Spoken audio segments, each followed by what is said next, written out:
There are several important things you need to do as you're boarding or right after you've boarded.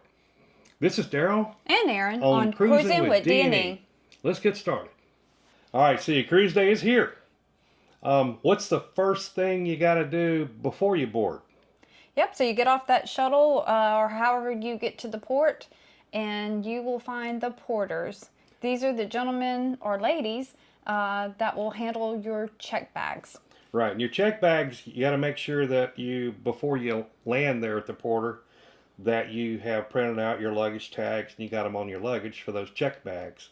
If you don't have them, they do have some blank ones, and you'll have to, it'll be time consuming, but you have to fill everything out, but it's highly recommended to have, like Daryl said, have them all ready to go. Yeah, so if you got your luggage tags on it, you just hand it to the porter, they take them. All right, make sure you give them a couple dollars to just kind of let them know that you appreciate what they're doing and getting your bags up to the room. Yeah, and they're going to be physically handling them. They're going to be putting them wherever they need to go on in order for them to load on the ship. So they are taking care of your luggage. And most importantly, make sure you recognize that those bags you check in may not get to your stateroom until later. 8, 9 o'clock at night. Right? So whatever you absolutely need, make sure you got on your carry-on bags. All right, so you've handed off everything to the porters. What's your next step? Yeah, so you got to go through the embarkation process, doing in the cruise terminal with your cruise line representatives, checking in and doing all those things you got to do. Yeah, make it quick and easy. Have everything ready. Your boarding pass, your IDs, have those ready because you're going to have to go through a security briefing at first before they'll let you get on that ship. So having things handy is a quick and easy way to get on the ship. Now, don't forget that as you're going through this check-in process at the cruise terminal, you will have your carry-on bags go through an X-ray and security screening kind of deal like you would on any plane or thing like that. So you got to go through that process, and you end up getting with one of the business agents and do the formal check-in on their iPad or whatever the case may be. And then what? Just be patient. Once you go through all that, you will, depending on how soon or right on time, because you will have a boarding time, and sometimes they'll let you go through all that process. So sometimes you'll have to go in a waiting area. So just be patient. Yeah, patience is the key. You don't want the beginning of your cruise trip to be too stressful, and so just be patient. Everything works out pretty well, and you usually go through pretty fast.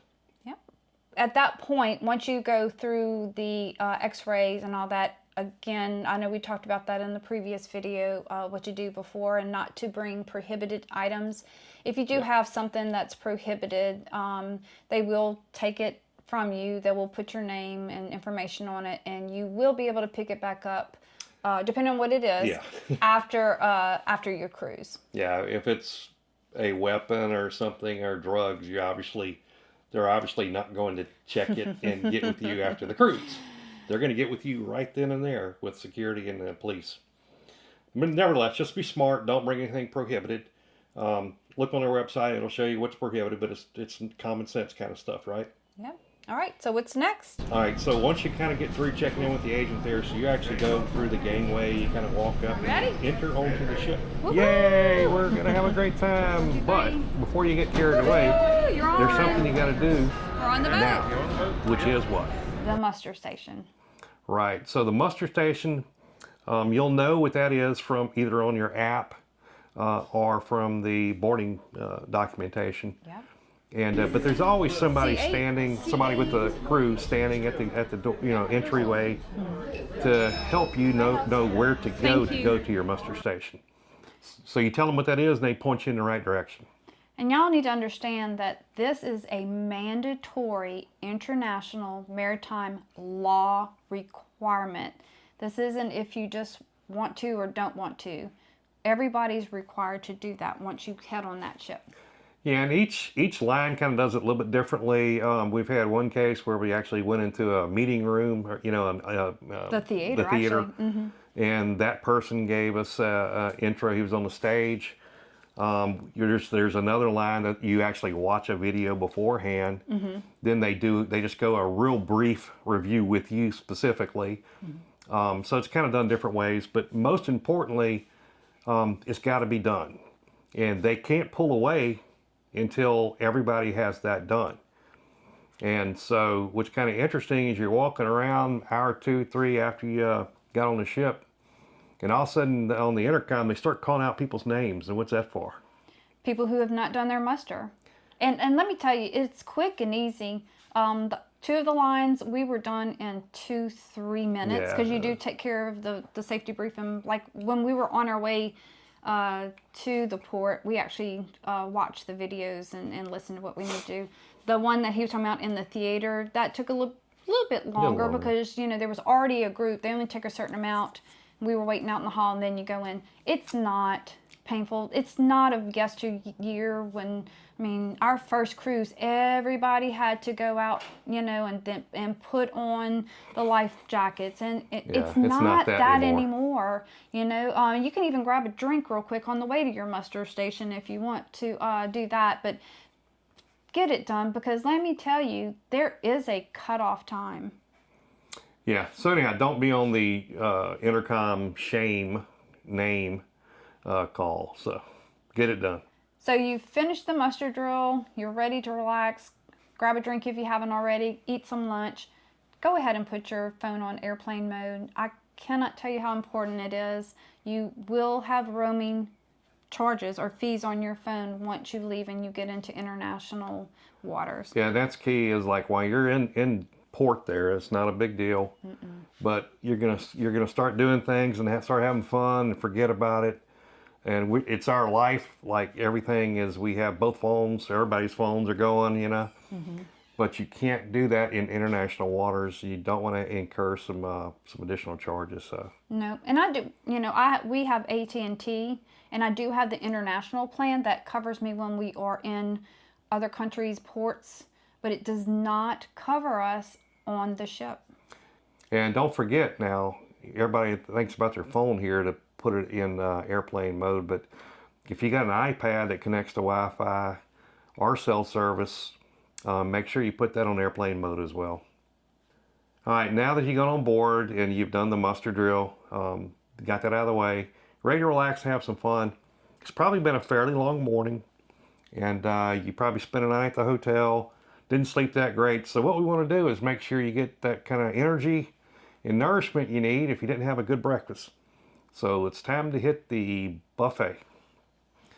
Look, that's usually the only restaurant that's open, you know, when you're leaving out on that embarkation day. And just a nice place to go and eat a little bit, snack, and to prepare for your main dining room or specialty dining room, whatever the case may be, later on the first night. Right.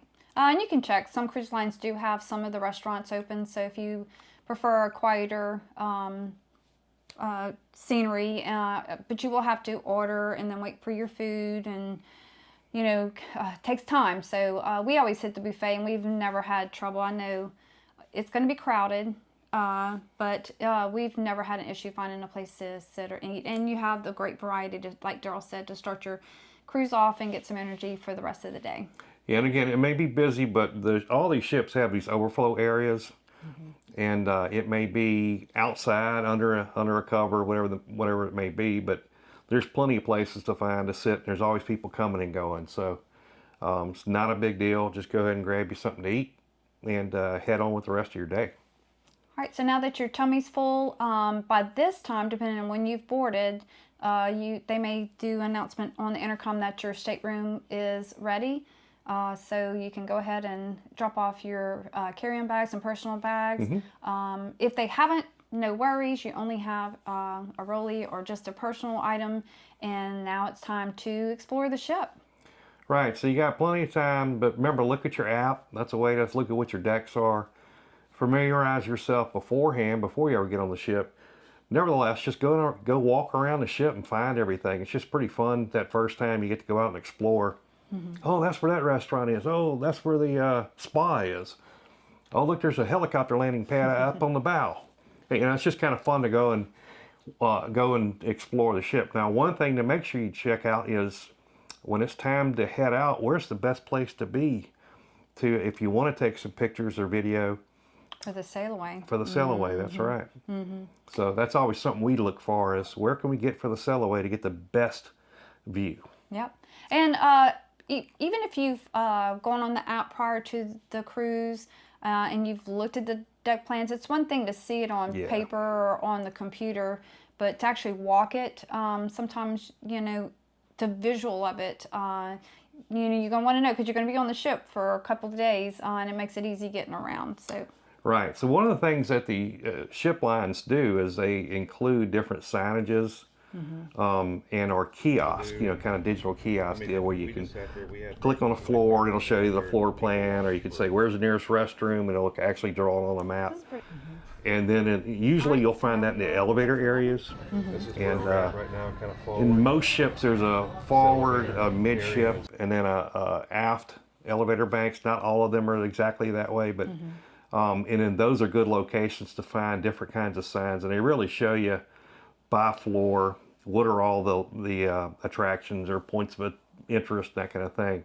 And depending on the newness of the ship and the technology, we even went on one of the newer ships that you could put your stateroom number in, and it automatically showed you how to get there. You could plug in the theater. So some of, you know, the newer ones, the technology is... And show the events, like what's showing at the theater. That's true. Yeah, so there's really cool stuff, but just get out and explore. There's nothing more fun than checking out your boat, because you're going to be on there. It's going to be your home for the next 4 to 11 days, let's just say. So check it out and understand what you got in front of you.